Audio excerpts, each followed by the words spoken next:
Բոլոր մարդիկ էլ սխալներ անում են, բայց ամենակարևորը նա է, որ մարդը իր սխալը զգա ու ուղղի։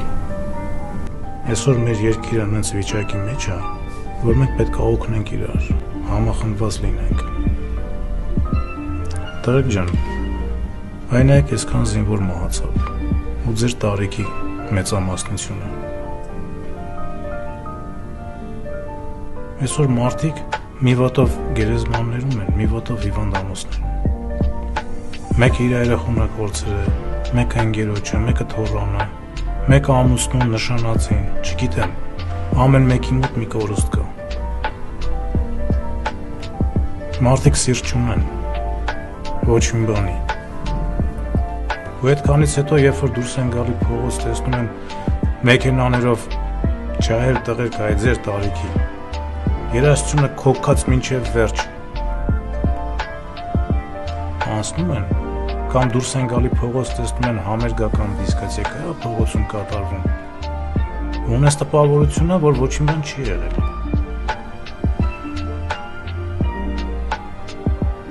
Ոնց կլինի այդ։ Փողոցում համերգա, եռաբլուրում զինվոր են թաղում։ Բա դա ճիշտ է։ Խի կարելի է այդպես։ Բայց չեք մտածում, ասենք, որ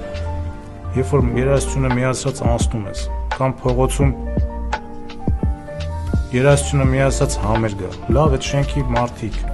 այդ ապրող մարդիկ, մեկը երեխունա կորցրել, մեկը կորած է, մեկը գերի է, մեկը թաղել է նոր, այդ մարդիկ ինչ են զգում։ Ճիշտ չի դա։ Ցավը տնեմ,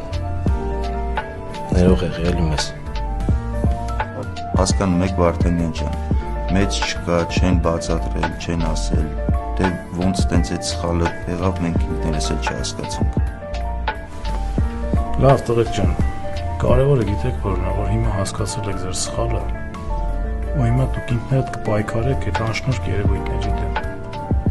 Ու ամեն մեկը ձեր շրջապատում, ձեր ընկերներին բացատրեք, որ պայքարեն այս ամեն ինչի դեմ։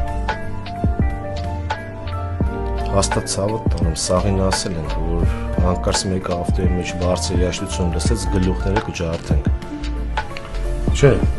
գլուխ ջարդելով չի լուծվի։ Սկզբից պետքա բացատրեք։